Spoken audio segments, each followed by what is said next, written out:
தலைவியா இருந்து பாத்தீங்கன்னா தான் தெரியும் இல்லையா. ஜோக் அப்பார்ட்ஸ், ஒரு பெண் எத்தனை மணிக்கு எழுந்திருக்கிறார்? சூரியன் உதயத்துக்கு முன்னாடி, எழுந்துறதுக்கு முன்னாடி, கணவன் எழுந்துறதுக்கு முன்னாடி, குழந்தைகள் எழுந்துறதுக்கு முன்னாடி எழுந்து குளிச்சு கோலம் போட்டு பாத்திரத்தை எல்லாம் கிளறி, பழைய காலம் சொல்றீங்க. ஆனா இன்னைக்கும் இருக்கு இது மாதிரி எல்லாம். உங்களை அவசர அவசரமா கொடுக்கும் போது அவரை ஒரு சட்னி வச்சு அதே கோச்சிப்பாரு, அதை அட்ஜஸ்ட் பண்ணி ஸ்கூலுக்கு கிளப்பி விட்டா. அப்ப அவசரம்ங்கிறது கரெக்ட் தானேங்க. அவசரத்தால தான் நிறைய விபத்துகள் நடக்கிறது. உண்மை உண்மை. மேடம் மிக தெளிவா ஒண்ணு சொல்லிட்டு போனாங்க. அதை திருவள்ளுவர் கூட சொல்லியிருக்காரு. அவர் என்ன சொல்லியிருக்காரு திருவள்ளுவர் அப்படின்னா, அவங்களுக்கு எண்ணி துணிக கர்மம் அப்படின்னாரு இல்லையா. அது மாதிரி இவங்களுக்கும் அவர் சொல்லிட்டாரு. நான் அவர்கிட்ட இருந்து ஏதாவது எக்ஸாம்பிள் எடுத்து பார்க்கலாம்னா, அவர் சொன்னது, ஆற்றின் வருந்தா வருத்தம் பலர் நின்று போற்றினும் பொத்துப்படும். அவர் என்ன சொல்லிட்டாரு, அவசரமா எந்த செயல் செஞ்சாலும் அது துன்பம் வரும். துன்பம் வந்ததுன்னா அதை வேற யாராலுமே அதை நீக்க முடியாது. உதாரணத்துக்கு அர்ஜென்ட்டா போறீங்க, ஒரு விரல் போயிடுச்சு சொன்னீங்க இல்லையா. ஒரு டெலிஃபோன், ஒரு செல்போனோட ரேட் இவ்வளவு, கவர் இவ்வளவு, பைக் இந்த ரேட்டு. சுண்டு விரலுக்கு யாரால ரேட்டு சொல்ல முடியும்? இங்க இருக்கிறவங்க யாரால ஒருத்தர் சொல்ல முடியுமா? ஒரு சுண்டு விரல் போயிட்டா ஜஸ்ட் ஒரு 50,000 rupeesல போட்டுக்கலாம். இதே மாதிரி ஆக்ஷன் வருமா? வராது இல்ல. கை போச்சுன்னா அதுக்கு என்ன காசு? கால் போனா என்ன காசு? தலை போனா முடிஞ்சது லைஃப் இல்லையா. சோ மனித உடல் எவ்வளவு பெரிய சக்தி. அதுக்கு விபத்து ஏற்பட்டா ஒத்துக்க முடியாதுல்ல. கடைசியில மிரட்டெல்லாம் ஒண்ணு சொல்லிட்டு போனாங்க. நிச்சயமா அவங்க சொன்னது கரெக்டான இதுதான். நெடுஞ்செழியன் கம்பீரமா உட்கார்ந்துருந்தான். பாண்டிய மன்னன் ஈட்டா தூக்கி விட்டா இப்படி சிலம்ப திருச்சு ஓடிச்சு, மரகதமா செதறிச்சு சிலங்கையில இருந்து. இப்ப சொல்லு பாண்டிய நெடுஞ்செழியனே, என் கணவன் செய்தது குற்றமா கோவலன்? அப்படி தகச்சு போய் நிக்கிறான் நெடுஞ்செழியன். என்ன பண்றதுன்னு தெரியல. ஏன்னா அவன் ஆல்ரெடி ஆணையிட்டுட்டான். சிலம்ப திருடனது இவன் தான் அப்படின்னு பிடிச்சிட்டு வந்தாங்க கோவலனை. நான் ஆணையிடுகிறேன், அவனை கொன்று விடுங்கள்னா கொன்னாச்சு. ஆள் செத்து கிடக்கிறான். விசிறுனா பாருங்க, புள்ள மரகதமா சிதறது. இப்ப உன்னுடைய மனைவி அரசியினுடைய கால் சில மணி தூக்கி போடு. தீர்ப்பு சொன்னல, தூக்கி போட்டான். அது முத்துதான் வெளியே வந்தது. ஆக அது திருடலையே. பாண்டியன் அவசரப்பட்ட தீர்ப்பு சொல்லி விட்டான்.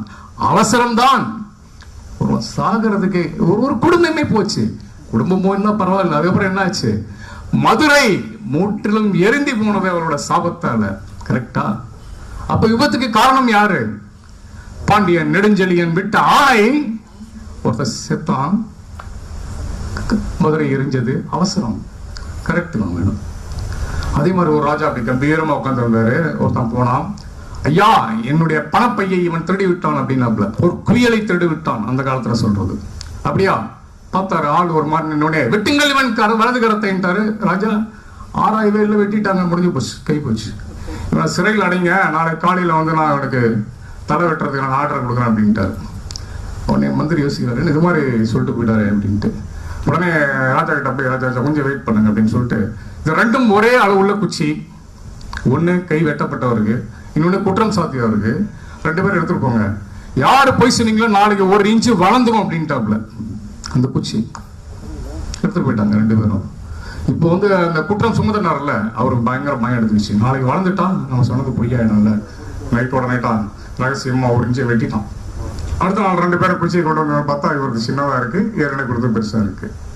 சோ ஒரு அவசரப்பட்டு தீர்ப்பு கொடுத்தனால ஒருத்தங்க வலது கை போச்சு. இதை ஒரு அறிவுள்ளவன் சொல்லல அப்படின்னு வச்சுக்கோங்களேன், என்ன இருக்கும்? அடுத்த தலை போயிருக்கும். அவசரம் காரணம் அப்படின்னா அவசரம்னு தீர்ப்பு சொல்லிடலாமா? அதையும் நம்ம ஆராயணும்ல. அலட்சியத்துக்கான என்ன காரணம்? உண்மையில அலட்சியம் தானா விபத்துக்கு காரணம்? விபத்துக்கு காரணம் இந்த எடுத்துக்காட்டெல்லாம் பார்க்கும்போது நிச்சயமா அவசரம் தான். எத்தனை எடுத்துக்காட்டுகள் அவங்க சொந்த ஃபேமிலியில நடந்தது சொன்னாங்க, ஃப்ரெண்ட்ஸ் கிட்ட சொன்னாங்க, கம்பெனியில உள்ளது சொன்னாங்க, துறைமுகத்தில் நடந்த பத்தி எக்ஸ்பிளைன் பண்ணியிருந்தாங்க, படத்துல வரத சொல்லியிருந்தாங்க. இப்படி எல்லாம் பார்க்கும்போது அவசரம் ஏறக்குறைய கரெக்டாக இருக்கு.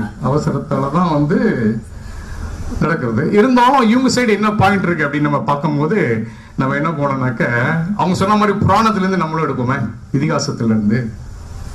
ஒரு அழகான மான் வந்த உடனே அப்படி சீதா எட்டி பார்த்தா, இத்தனை ஒரு அழகா, இப்படி ஒரு மானா, அவ்வளவு பண்ண இந்த மான் வேணும் அப்படின்ட்டான். மாரின் யார்? பொன் மானா வந்தது மாரீசன், சொன்னது ராவணன். மான் ஓடுது, ராமன் துரத்தினே போறான், பின்னாடி லட்சுமணன் அப்படி பிடிக்கலாம், அவன் அப்படி போறான். அதுக்குள்ள சீதையை தூக்கிட்டான். சோ சீதை இருக்கிறது ஒரு வனத்துல, கானகத்தில், காட்டில். அங்க நிறைய ஆபத்துகள் இருக்குன்னு தெரிஞ்சும் அலட்சியமா போறான். பாத்துக்கலாம் நம்ம தான் இருக்கமே அப்படின்ட்டு சீதை போயிட்டா, கடத்திட்டு போயிட்டான். ராமாயண போரே எவ்வளவு பெரிய போர் வெடித்தது ராமாயணத்தால். அப்ப அலட்சியத்தால தானே அப்படி வச்சுக்கலாமா? ராமனுடைய லட்சுமணனுடைய அலட்சியத்தால் நடந்தது. அது ஒண்ணு. சார் ரொம்ப நேரமா சொல்லிட்டு இருந்தாரு நம்ம பவனந்தியார் சார். 1912 அட்வர்டைஸ்மெண்ட் விட்டான், யாராலும் கப்பலை ஒண்ணுமே பண்ண முடியாது, எத்தகைய புயல் வந்தாலும் நத்திங் டூயிங். டைட்டானிக் கம்பீரமா 1912 கப்பல் போயிட்டு இருக்கு, நல்ல ஸ்பீட்ல போகுது இருக்குது. அப்போ அந்த கப்பல் தான் பேசஞ்சர் கப்பல்ல ஸ்பீட் அதிகம் போயிட்டு இருந்ததா, திடீர்னு ஒரு பனிப்பாறையில போய் மோதிச்சு. மோதினவுடனே கப்பல் சாயுது. அப்படி படம் பார்த்துருப்பீங்க எவ்வளவு பேர் டைட்டானிக் 1912. உங்களுடைய நேரம் கருதி, ஏன்னா 5:15 ஏதோ உங்களுக்கு வண்டி இருக்கா கிளம்புற மாதிரி, கரெக்டா? 5 வரைக்கும் நான் பேசலாமா? சரி, நான் அவ்வளோ நான் கவலைப்படாதீங்க, ஏன்னா இங்கே வண்டியில் தான் ஏறணுமே, அதுக்கேற்ற மாதிரி நான் எப்படின்னு பாருங்க. ஸோ இந்த டைட்டானிக் கப்பல் வந்து முழுகுது. சிக்னல் வந்து ஆல்ரெடி எதிரில் வந்து ஏதோ ஒரு அப்ஜெக்ட் இருக்கு, பனிப்பாறை இருக்கு அப்படின்னா உங்களுக்கு அந்த டெக்னாலஜி, அப்போ கொண்டு வந்த டெக்னாலஜியில் அது புதுசு, வாட்ச் பண்ணாமல் விட்டாங்க. ரெண்டாவது, ஸ்பீடை கம்மி பண்ணியிருக்கலாம், கப்பல் போன ஸ்பீடை அதையும் கம்மி பண்ணல, அதே ஸ்பீட்ல போகுது. இது ஆல்ரெடி அட்வர்டைஸ்மெண்ட் கொடுத்துட்டாங்களே, ராட்சசன் கடல் போயிட்டு இருக்கோம். டைட்டானிக் பனிப்பாறையில முடிஞ்சு பனி துகள்கள் பனிக்கற்கள்ல மோதி கப்பல் அப்படியே முழுக்க ஆரம்பிக்கிறது. அப்போ வந்து அது ஃபுல்லா போட்டாங்க இன்வெஸ்டிகேஷன். அந்த இன்வெஸ்டிகேஷன் என்ன சொன்னாங்க அப்படின்னு பாத்தீங்கன்னா, நீங்களும் நிறைய பாயிண்ட் சொன்னீங்கல்ல அலட்சியத்துக்கு, அது மாதிரி அவங்க என்ன சொன்னாங்கன்னா, இது வந்து முதல்ல சிக்னல் வந்தது, நீங்க கவனக்குறைவுல விட்டீங்க, ஒரு அப்ஜெக்டிவ் ஏதோ ஒன்று அங்கே இருக்கு அப்படிங்கிற சிக்னல் வந்தது, தட் இஸ் பனிப்பாறை, நீங்க விட்டுட்டீங்க, மிஸ் பண்ணிட்டீங்க. ரெண்டாவது, ஸ்பீடை கம்மி பண்ணியிருக்கலாம். இவ்வளவு அட்வர்டைஸ்மெண்ட் விட்டீங்கல்ல, போதுமான உயிர் காக்கும் படகு வச்சிருந்தீங்களா கப்பல்ல? இல்லையே. அட்லீஸ்ட் கீழே மூழ்கினா நான் ஏதாவது ஒன்று பண்ணி காப்பாத்திருப்போம். உங்களுடைய அலட்சியம் அப்படின்னு சொல்லிட்டான் அந்த தீர்ப்புல. இது வந்து 1912 நடந்தது. 1984 ஞாபகம் இருக்கா? 1984 போபால் கேஸ் ட்ராஜடி. ஆயிரக்கணக்கான பேர் செத்தான், லட்சக்கணக்கான பேர் பாதிக்கப்பட்டார்கள் அந்த கதிர் இயக்கத்திலிருந்து. காரணம், தொழிற்சாலை விதிகளின்படி கட்டளை. கேஸ் லீக் ஆச்சுன்னா என்ன பண்ணணும்? அடுத்த ஸ்டெப். இன்னைக்கு சென்னை துறைமுகம் லீட் எடுத்து எவ்வளவோ பாதுகாப்பு விதிகள் பண்ணிட்டு இருக்கு. ஃபர்ஸ்ட் பிளான் ஏ ஒர்க் பண்ணல, பிளான் பி ஒர்க் பண்ணல, சி, ஒன்னொன்னுக்கும் 2-3 பிளான் வச்சிருப்பாங்க எல்லாத்துக்கும், இல்லைங்களா?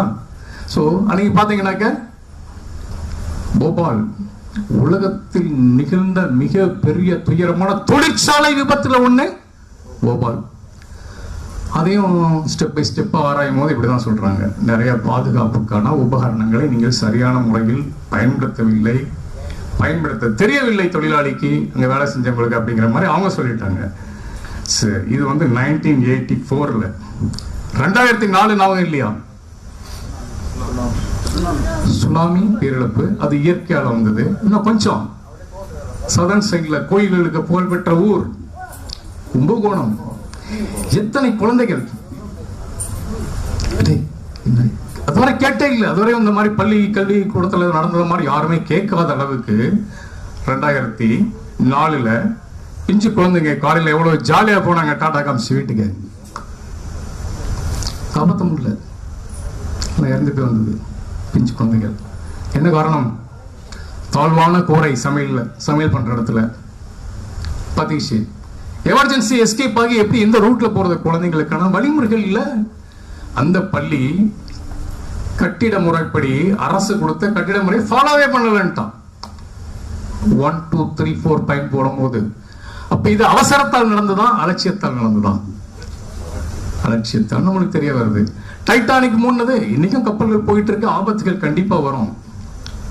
ஆனால் அவசரம் வந்தா எப்படி எஸ்கேப் ஆகிறதுங்கிறதுக்கான அலட்சியம் ஆகி போச்சு. அது எப்படி பார்க்கணுங்கிறதுக்கான விதிமுறைகளை பின்பற்றவில்லை. 2004 1984 போபால், 2004 கும்பகோணம், 2014 ஒருத்தர் டச் பண்ணார் இந்த சப்ஜெக்ட. என்னது நீங்க டச் பண்ணீங்க? 2014 மௌலிவாக்கம். கட்டிட விதிமுறைகளே பின்பற்றவில்லை. அவ்வளோ பெரிய பில்டிங், கிணத்தை காணாங்கிற மாதிரி அடுத்த நாள் பில்டிங்கே காணும். என்ன காரணம்? விதிமுறைகளை பின்பற்றவில்லை. பில்டிங் ஃபுல்லா கொலாப்ஸ் ஆச்சு. எத்தனை பேர் இறந்து போனாங்க தெரியுங்களா? 60க்கும் மேற்பட்டவர்கள். 4ங்கிற நம்பரே ரொம்ப கஷ்டமானா, டேஞ்சரா அப்படிங்கிற மாதிரி நம்மளுக்கே தோணுது இப்போ, இல்லையா? சுனாமி வேற வந்தது, இயற்கை அழிச்சது. 2004 அங்க, 1984 அங்க, 2014 இங்க. இன்னைக்கு நேத்து நடந்த ஒரு விஷயம் இன்னைக்கு பேப்பர்ல படிச்சீங்களா? Beautiful railway station. நம்ம சென்னை போர்ட்டுக்கு இருக்கிற மாதிரி அது பாரம்பரியமான ரயில்வே ஸ்டேஷன். எங்க? ஸ்காட்லாந்துல, கிளாஸ்கோ, இங்கிலாண்டோடது, பிரிட்டனோடது. ஸோ அந்த ரயில்வே ஸ்டேஷன்ல தீ விபத்து. சிகரெட் விற்கிற கடையில இருந்து பத்திச்சு. ஸோ 150 ஆண்டுகால வரலாறு மிக்க அந்த ரயில்வே ஸ்டேஷனை நீங்க மூடி வச்சுட்டாங்க. இன்னைக்கு டுடே மார்னிங் பேப்பர்ல எல்லாருமே பார்த்துருப்பீங்க. ஆக நல்லா யோசிச்சு பார்த்தோம்னா விபத்துகள் கண்டிப்பா நடக்கும், அவசரத்தால் நடக்கும், மாற்று கருத்து இல்லை. ஆனால் அவசரத்தால் ஒரு அவசரமா போனீங்கன்னா எல்லாமே அதை ஒரு ஆக்சிடென்ட்ல முடியுங்கிறது இல்லை. வாய்ப்புகள் கொஞ்சம் கம்மியா தான் நல்லா யோசிச்சு பார்க்கும்போது. அப்படியே வந்தாலும் சொல்றாங்கல்ல, ஹெல்மெட் போட்டுக்கோ, கீழே விழுந்து அட்லீஸ்ட் தலையில இருந்து அடிப்படத்துல இருந்து எஸ்கேப் ஆகலாம். கார்ல போறியா, சீட் பெல்ட் போட்டுக்க, ஏன் போட மாட்டேங்கிறோம்? ஒரு தொழிற்சாலையில் ஒர்க் பண்றீங்கன்னா ரெஃப்ளெக்டிங் ஜாக்கெட் பச்சை கலர்ல போட்டுக்கோங்க, அதுக்கான ஹெல்மெட்டை போடுங்க, சேஃப்டி ஷூ போடுங்க. ஸோ விபத்துகள் கண்டிப்பா நடக்கும். மேடம் தெளிவா சொன்னாங்க, அன்பிளான்டு ஈவெண்ட் அது இல்லையா, சடனா வர்றது, தட் இஸ் டேஞ்சர், அது எதிர்பார்த்து வர்றது இல்லை. ஸோ இந்த மாதிரி ஒரு பிரச்சனைகள் இருக்கு, இவ்வளவு பிரச்சனைகள் இருக்கு. அப்படிங்கும் போது அவசரத்தால் நிச்சயமா நடக்கும். அப்படின்னா இந்த உலகமே அவசர கால உலகம் இல்லைங்களா? இன்னைக்கு செல்போன் இல்லாம யாரால வாழ முடியும்? சோறு இல்லாம வாழ முடியும், செல்போன் இல்லாம வாழ முடியுமா? உங்களுக்கு எத்தனை டார்கெட் இருக்கு? இந்த மாசம் இவ்வளவு பண்ணணும், இந்த ப்ராஜெக்ட் முடிக்கணும், அவருக்கு இவ்வளவு கண்டெய்னர் ஏத்தணும், இறங்கணும், இவ்வளவு டன் ஹேண்டில் பண்ணணும், எல்லாமே டார்கெட். அவசர உலகத்துக்கு காம்படிஷன், போட்டியில கலந்துகிட்ட தான் ஜெயிக்க முடியும் இல்லைங்களா? அதுக்காக தான் ONOP எல்லாம் வந்துட்டு இருக்கு. ஆக விபத்துக்கு காரணம் நிச்சயமாக அவசரம் என்பதில் மாற்று கருத்தில்லை. ஆனாலும் உலகமே ஆக்சிடென்ட் தானே, எப்ப வேணா என்ன வேணா நடக்கும். இப்ப பூகம்பம் நடந்தா என்ன பண்றது? ஒண்ணும் பண்ண முடியாது இல்ல. ஒரு ஃபயர் ஆக்சிடென்ட் ஆச்சுன்னா என்ன பண்றது? ஒண்ணு பண்ணுவோம். திடீர்னு சுனாமி வந்தா என்ன பண்றது? ஒரு பிளான் வச்சிருப்போம், ABC அப்படின்னு. அந்த பிளானை முறைப்படி நம்ம ஃபாலோ பண்ணிட்டு இருந்தோம்னா எஸ்கேப் ஆயிடலாம். சரியா? ஓ, தீ விபத்து இங்க நடக்குது அப்படின்னா அந்த சைடு டோர்ல எல்லாம் வெளியே போங்க, அங்க நடக்குது அப்படின்னா இந்த சைடுல வெளியே போங்க, பிளான் A பிளான் B வச்சுட்டு இருக்கான். ஆக விபத்துகள் நடப்பது பெரும்பாலும் வேணா வச்சுக்கலாமா? அப்படி வேணா வச்சுக்கலாம், பெரும்பாலும் வேணா வச்சுக்கலாம். சரிங்களா? தலைப்புல நம்ம பெரும்பாலும் கொடுக்கல. பாயிண்ட் அவர் சிவன் கூட சொல்லிட்டு போனாரு 20% 80% மாதிரி. சோ விபத்துகள் நடப்பதற்கான காரணம் அலட்சியமே என்று இந்த பட்டிமன்றம் தீர்ப்பளிக்கிறது. அற்புதமாக தொகுப்புரை வளர்த்த மாதுக்கண்ணன் அவர்களுக்கு, இனிமையான ஒரு ஸ்நாக்ஸ் சிற்றுண்டி கொடுத்தவங்களுக்கு, அற்புதமா ஒளி அமைத்தவங்களுக்கு, மற்றும் இந்த ட்ரெயின் பாருங்க, நீங்க அவசரமா போகல, கரெக்டா? அவங்க சொன்னது கரெக்டா இருக்கும் போல இருக்கே, 5:15 5:30 போயிடுவாங்க அப்படின்ட்டு. ஆனாலும் நீங்க அலட்சியப்படுத்தல, பேக்கப் பிளான் வச்சிருக்கீங்க எல்லாருமே. அவங்க ஒரு கால் சார் சொன்ன மாதிரி போட்ட உடனே ஓடி வந்து நிப்பாப்ல, அந்த ஒரு காலுக்கு என்னமா இந்த நிக்கிறான் போட்டுறதுக்கு பைக்ல கூட்டு போயிடுவாரு இல்லையா? ஸோ பிளான் B ஆல்ரெடி இருக்கு. ஸோ அவசரமா நம்ம போகலனாலும் இதை அலட்சியப்படுத்த முடியாத அளவுக்கு நீங்க பிளான் ஆல்ரெடி வச்சிருக்கீங்க. உங்கள் அனைவருக்கும் வாழ்த்துக்கள் கூறி எங்கள் பட்டிமன்ற குழுவின் சார்பாக மிகுந்த நன்றியை தெரிவித்துக் கொள்கிறோம். நன்றி, வணக்கம்.